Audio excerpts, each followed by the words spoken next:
Good morning friends. What are we waiting now? हम लोग इतना वेट क्यों कर रहे हैं? It's the time to raise your voice. Please please please, I am requesting to all of you, students, friends, मेरे जितने जानने वाले हैं, वेल विशर्स, अब ये टाइम चुप रहने का नहीं है। आप लोगों को अपनी आवाज़ को रेज़ करना होगा। सोनम वांगचुक जी, जो पिछले 17 दिन से जंतर मंतर पर फेमस इन्वायरमेंटिस्ट है ना, जो कि धरना लेके बैठे हुए हैं हमारी शिक्षा के सुधारों के लिए और शिक्षा मंत्री के इस्तीफे की मांग को लेकर। हो सकता है आप में से कुछ लोग जानते हों, कुछ लोग नहीं जानते हों। बेहद ही संवेदनशील मामला है ये। अगर हमने सुध नहीं ली, हमने अभी आवाज़ नहीं उठाई, तो हम इनसे हाथ धो बैठेंगे। आज कल रात मैं देख रही थी न्यूज़ में, एक डॉक्टर ने कहा है कि उनकी हालत बेहद नाजुक है, 1-2 दिन में उनकी डेथ हो सकती है। उनके सारे वाइटल ऑर्गन्स वीक हो गए हैं, उनकी शुगर लेवल बहुत कम हो गया है, वज़न 7.5 किलो कम हो गया है, और जो भी मतलब बिल्कुल बहुत ज़्यादा वीक हो गए हैं। जो कि इंसान जीने की एक देश में तो ये कहा गया कि आप हमारे यहाँ नागरिकता दे रहे हैं कि आपने हमारे यहाँ रह के आई। क्या आप जानते हैं कि हु इज़ सोनम वांगचुक? आज आप लोग जिनको एक बूढ़े से व्यक्ति को देख रहे हैं जंतर मंतर पर, जिनके साथ 13-14 स्टूडेंट्स भी साथ में हैं, JNU के PhD वाले, नीट वाले, वो नीट में धांधली के लिए, नेट में धांधली के लिए, शिक्षा में चयन आयोग में जो धांधली हो रही है, उन सब के लिए क्यों बैठे हैं? क्योंकि वो एक ऐसे मैकेनिकल इंजीनियर थे लद्दाख के, अगर आप लोग नहीं जानते हो, जिन्होंने पूरा जीवन शिक्षा पे लगा दिया। एक ऐसा मॉडल बनाया था जिसका मॉडल को रमन मैग्सेसे पुरस्कार तक मिला है और विदेशों में उनके मॉडल को जाना जाता है।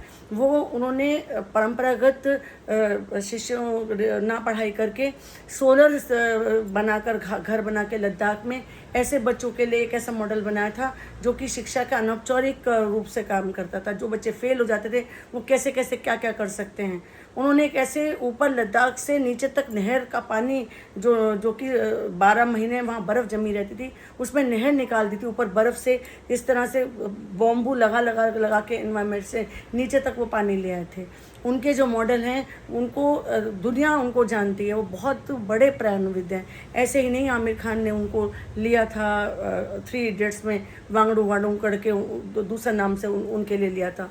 वो बहुत बड़े शिक्षाविद, इंजीनियर और प्राणविद हैं। रमन मैग्सेसे पुरस्कार से सम्मानित, ना जाने कितने अंतर्राष्ट्रीय पुरस्कारों से सम्मानित हैं। और क्या बोलते हैं, हम लोग जान ही नहीं पा रहे हैं, आप लोग जान ही नहीं पा रहे हैं हम क्या खो देंगे। ऐसे ही नहीं, सारे जितने कि देश के हमारे जाने माने लोग हैं, जिसमें कि अभी शशि थरूर का भी मैं ओपन लेटर पढ़ रही थी, जिन्होंने एक बहुत बड़ी बात लिखी है आज की। मैं भी थोड़ी हैरान थी कि उन्होंने बिल्कुल अपना, जिसे कहें, पूरे पेज पर अपनी कहानी लिख दी थी कि कैसे वो एक मध्यम वर्गीय परिवार से आए थे और उन्होंने किस तरह से स्कॉलरशिप ली। उन्होंने भी वही बात कही जो बात हम लोग कहते थे। हमारे पेरेंट्स हमसे कहते थे कि बेटा मेहनत करो, आपका सिलेक्शन होगा। आपके पास अमीर बनने का एक ही तरीका था मध्यम वर्ग के पास, कि वो सब थ्रू एजुकेशन। आप पढ़ाई करेंगे, आप सिलेक्शन लेंगे, IAS बनेंगे, PCS बनेंगे, बड़े लोग बनेंगे, टीचर बनेंगे, और ऐसा बनते भी आए हैं। लेकिन अब जो पिछले कुछ टाइम से ये जो हो रहा है, शिक्षा के मंदिर में ये जो बेईमानी हो रही है, पेपर लीक हो रहे हैं, इसकी वजह से उन्होंने एक बहुत गंभीर मुद्दे को उठाया है कि अगर इस तरह से बेईमानियाँ चलती रहीं तो जो मेधावी छात्र हैं वो पैसे की कमी की वजह से पीछे रह जाएंगे। और कोई लोग भी इस तरह से अगर होता रहा, अगर नीट में ऐसा हुआ, तो आप सोचो कि ऑपरेशन टेबल पे कोई ऐसा डॉक्टर आ जाएगा जिसने केवल पैसे के बल पे डॉक्टरी ली है ना। कोई ऐसा इंजीनियर आ जाएगा कि पुल भर के तोड़ पाएंगे। हमारी जो मेधा है, जो हमारे प्रतिभाशील छात्र छात्रा हैं, वो पीछे हट जाएंगे। सभी को आवाज़ उठानी है। शिक्षकों को मेरी, I am appealing to all of my students, my friends, doctors, engineer, समाज सेवी, इवन पॉलिटिशियन, और सबको उनका अनशन तोड़वाना है।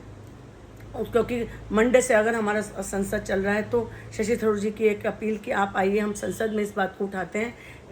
मैं उनको एक फोर्सफुली खाने का भी बोला जा रहा है कि कोर्ट ऑर्डर से उन्हें, वरना उनकी डेथ हो जाएगी। और ये हमारे इस टाइम विदेशी मीडिया भी देख रहा है, और हमारे ऊपर ये बहुत बड़ा धब्बा होगा अगर हम एक ऐसे समाज सेवी, ऐसे प्राणविद, ऐसे इतने मेधावी जो कि गांधी वाला काम कर रहे हैं, उनको खो देंगे। मैं हाथ जोड़ के सबसे प्रार्थना करती हूँ कि इस मेरी वीडियो को ज़्यादा से ज़्यादा फैलाएं। जो भी जंतर मंतर जा सकता है उनके साथ जाएं और उनका सहयोग करें। और इसको, जैसे कि सब लोग बिल्कुल चुप हैं ना, ये जो मतलब कि जो रूलिंग पार्टी चुप है, इस चुप्पी को तोड़ा जाए, क्योंकि विपक्ष तो आ रहा है, सभी लोग आ रहे हैं। आप खुद देख लीजिए कि आपका पूरे रील्स इन्हीं चीज़ों से भरा पड़ा है। आज इतना ही है। और ये एक मेरी बिल्कुल जैसे कहें भावुक अपील है, क्योंकि इस चीज़ से बहुत डर लग रहा है कि कहीं हम उनको खो ना दें। नमस्कार, धन्यवाद।